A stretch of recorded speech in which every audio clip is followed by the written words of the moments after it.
दोस्तों, आप सभी का स्वागत है इजी ज्ञान में। दोस्तों, हम पिछली वीडियो में कृषि के प्रकार को पढ़ रहे थे और आगे भी उसी को कंटिन्यू करेंगे। दोस्तों, उससे पहले दोस्तों, अगर आपने अभी तक हमारे चैनल को सब्सक्राइब नहीं किया है तो प्लीज़ सब्सक्राइब कर ले दोस्तों। तो दोस्तों, आइए शुरू करते हैं। दोस्तों, हमारा पहला टॉपिक है गहन कृषि। आखिर गहन कृषि किसे कहते हैं?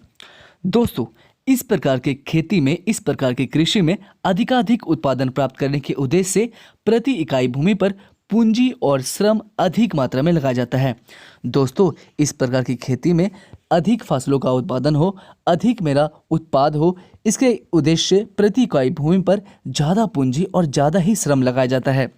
दोस्तों, गहन कृषि में अधिक मात्रा में रासायनिक उर्वरक, सिंचाई, सस्यावर्धन तथा हरी उर्वरक, अच्छे किस्म के बीज, कीटनाशक, खाद आदि का भरपूर प्रयोग किया जाता है।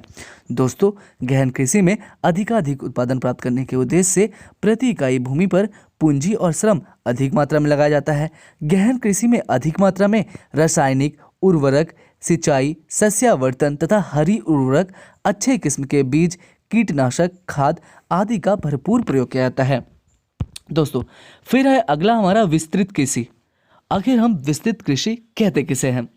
दोस्तों, यांत्रिक विधियों से काफी विस्तृत आकार वाले खेतों पर की जाने वाली कृषि को विस्तृत कृषि कहा जाता है।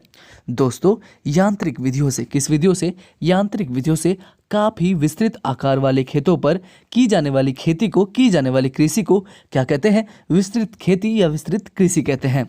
दोस्तों, इस प्रकार की कृषि में श्रमिकों का प्रयोग कम होता है। इस प्रकार की कृषि में क्या होता है? श्रमिकों का प्रयोग बहुत ही कम होता है। विस्तृत कृषि में श्रमिकों का प्रयोग बहुत कम होता है, किंतु प्रति व्यक्ति उत्पादन की मात्रा अधिक होती है। लेकिन प्रति व्यक्ति उत्पादन की मात्रा जो है यह अधिक होती है। दोस्तों, पूर्व सोवियत संघ का स्टेपी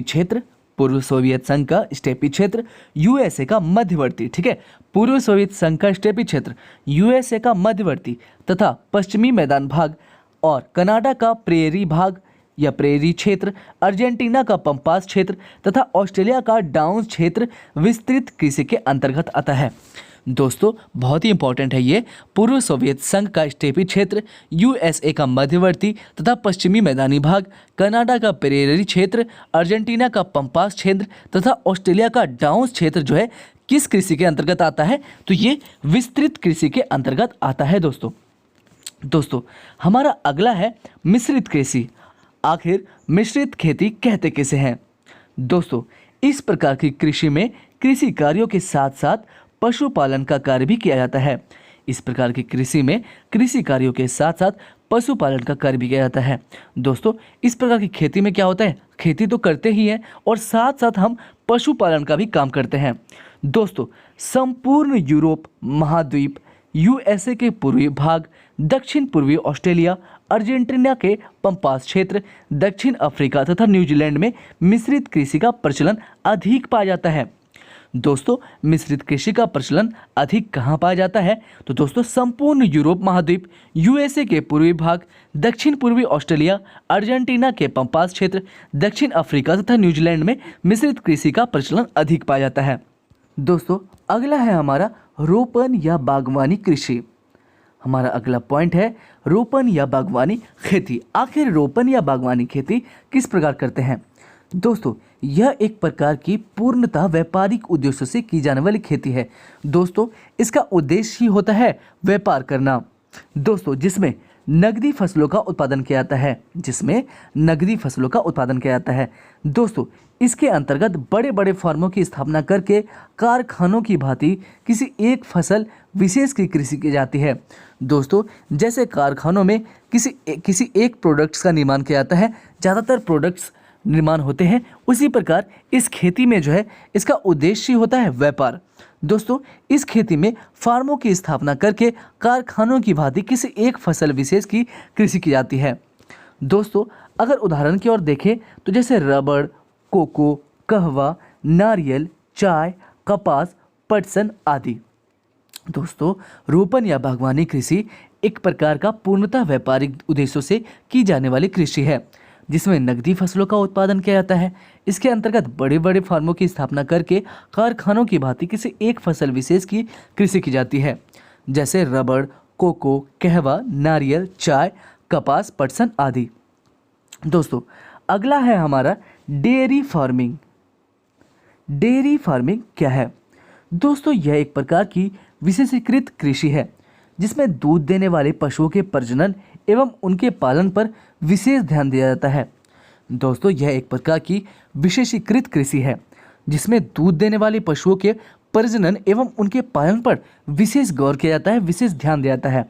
दोस्तों Great Britain, Ireland, Belgium, Denmark, Netherland, Switzerland, France, उत्तरी अमेरिका में विशाल झील के समीपवर्ती क्षेत्र, दक्षिण पूर्वी ऑस्ट्रेलिया एवं न्यूजीलैंड में डेयरी कृषि विस्तृत पैमाने पर की जाती है। दोस्तों Great Britain, Ireland, Belgium, Denmark, Netherland, Switzerland, France, उत्तरी अमेरिका में विशाल झील के समीपवर्ती क्षेत्र, दक्षिण पूर्वी ऑस्ट्रेलिया एवं न्यूजीलैंड में डेयरी कृषि विस्तृत पैमाने पर की जाती है। दोस्तों यह एक प्रकार का क्या है? यह एक प्रकार की विशेषीकृत कृषि है जिसमें दूध देने वाले पशुओं के प्रजनन एवं उनके पालन पर विशेष ध्यान दिया जाता है। दोस्तों हमारा अगला पॉइंट है ट्रक फार्मिंग। दोस्तों आखिर ट्रक फार्मिंग होता क्या है? व्यापारिक स्तर पर की जाने वाले सब्जियों एवं फल फूलों की कृषि जिसमें परिवहन के लिए ट्रकों का अधिक उपयोग किया जाता है, ट्रक फार्मिंग क्या कहलाता है? दोस्तों व्यापारिक स्तर पर की जाने वाले सब्जियों एवं फल फूलों की कृषि जिसमें परिवहन के लिए ट्रकों का अधिक उपयोग किया जाता है, ट्रक फार्मिंग कहलाता है। दोस्तों अब हम पढ़ेंगे कृषि के विशेष प्रकार। पहला है एपीकल्चर। दोस्तों एपीकल्चर कहते किसे हैं? व्यापारिक स्तर पर शहद उत्पादन हेतु किया जाने वाला मधुमक्खी या मौन पालन का कार्य एपीकल्चर कहलाता है। व्यापारिक स्तर पर शहद उत्पादन हेतु किए जाने वाला मधुमक्खी या मौन पालन का कार्य क्या कहलाता है? एपीकल्चर कहलाता है। अगला है हमारा आर्बरी कल्चर। दोस्तों आर्बरी कल्चर कहते किसे हैं? दोस्तों विशेष प्रकार के वृक्षों तथा झाड़ियों की कृषि जिसमें उनका संरक्षण और संवर्धन भी शामिल है। आर्बरी कल्चर में ये एक विशेष प्रकार के वृक्षों तथा झाड़ियों की कृषि है, खेती है जिसमें उनका संरक्षण और संवर्धन भी शामिल है। दोस्तों फिर है हमारा फ्लोरिकल्चर। दोस्तों फ्लोरिकल्चर कहते किसे हैं?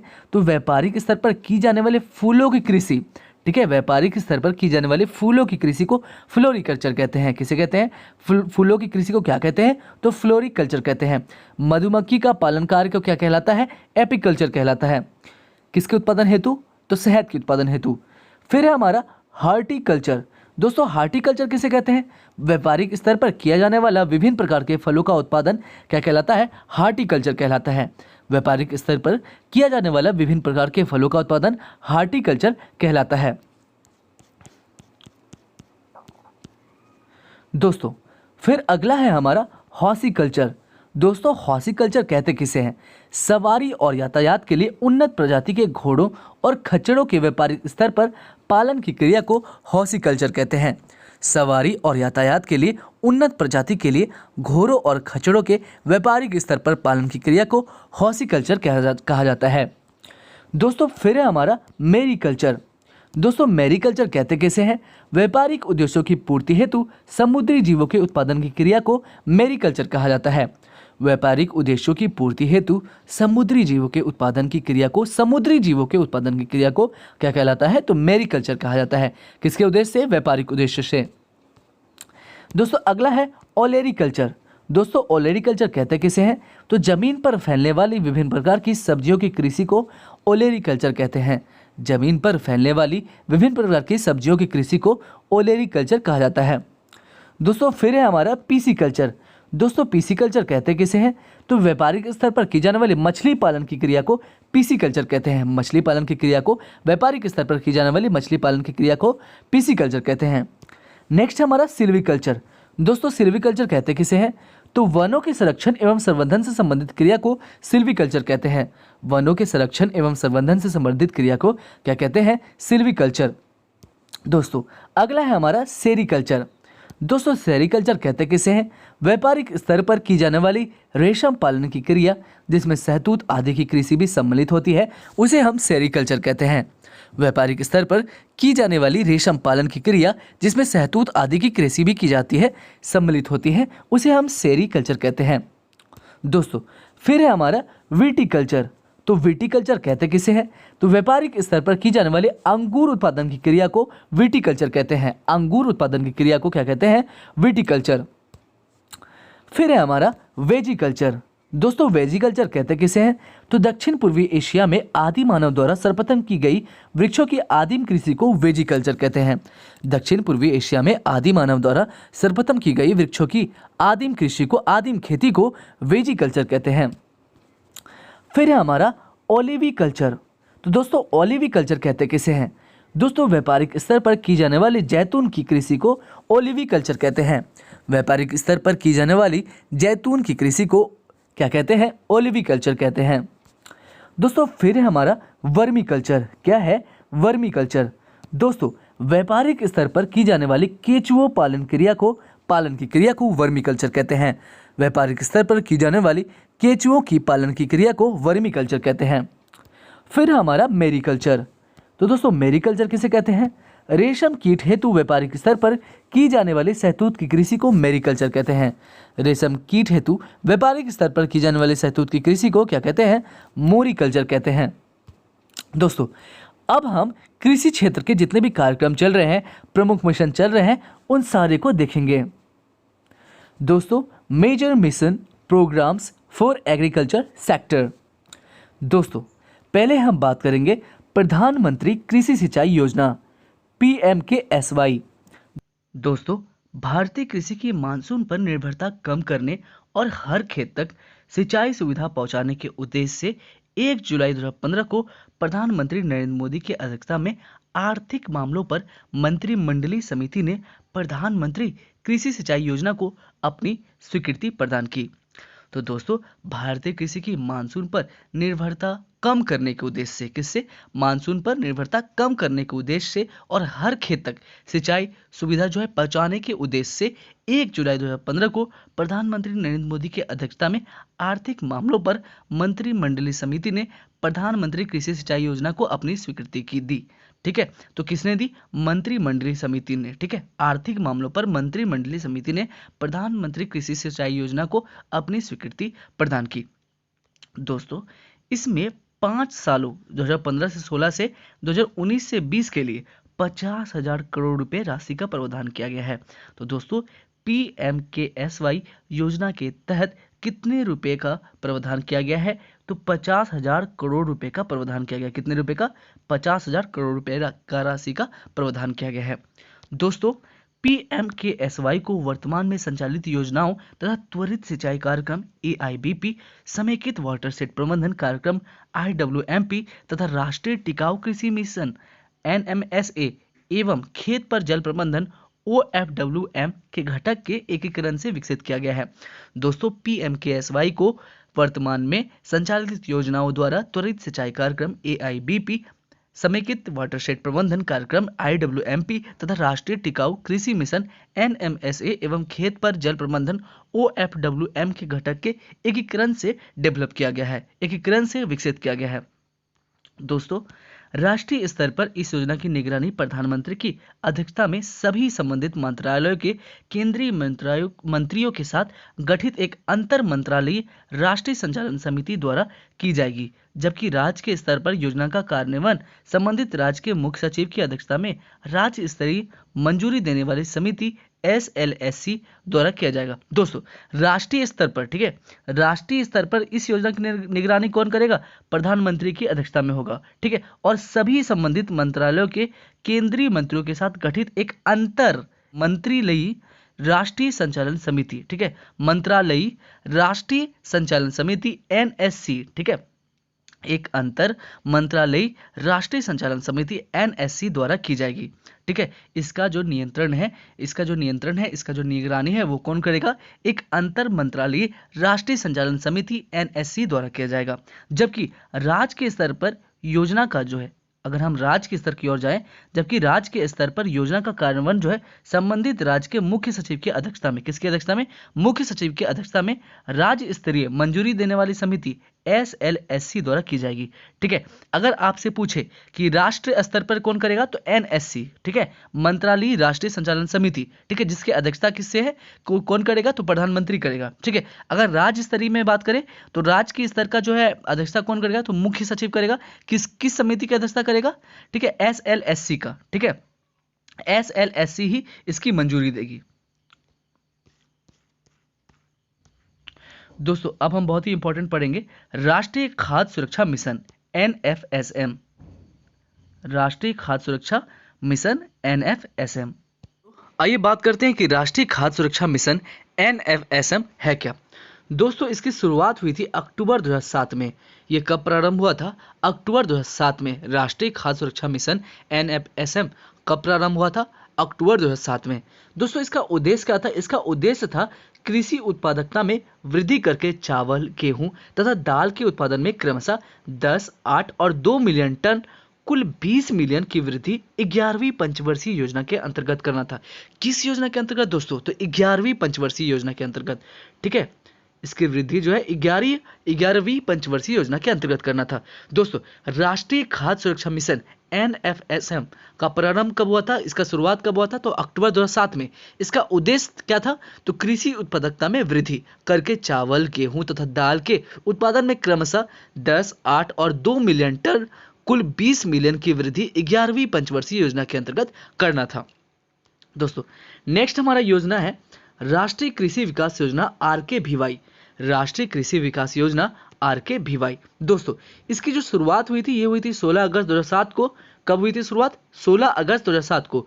राष्ट्रीय कृषि विकास योजना national agriculture development program NADP का शुभारंभ किया गया था। दोस्तों राष्ट्रीय कृषि विकास योजना की शुरुआत कब की गई थी दोस्तों, तो इसका आरंभ हुआ था 16 अगस्त 2007 को। कब आरंभ हुआ था, 16 अगस्त 2007 को राष्ट्रीय कृषि विकास योजना का शुभारंभ किया था।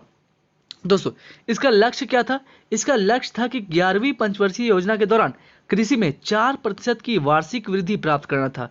दोस्तों इसका लक्ष्य था 11वीं पंचवर्षीय योजना के दौरान कृषि में 4% की वार्षिक वृद्धि प्राप्त करना। ठीक है, इसके लिए सरकार ने 5 वर्षों के लिए 25,000 करोड़ रुपए आवंटित किए थे। ठीक है दोस्तों, राष्ट्रीय कृषि विकास योजना की बात कर रहे हैं हम, RKVY की बात कर रहे हैं, जिसकी शुरुआत हुई थी 16 अगस्त 2007 को। राष्ट्रीय कृषि विकास योजना का शुभारंभ हुआ था। इसका लक्ष्य क्या था, 11वीं पंचवर्षीय योजना के दौरान, किस योजना के दौरान, 11वीं पंचवर्षीय योजना के दौरान कृषि में 4% की वार्षिक वृद्धि प्राप्त करना था।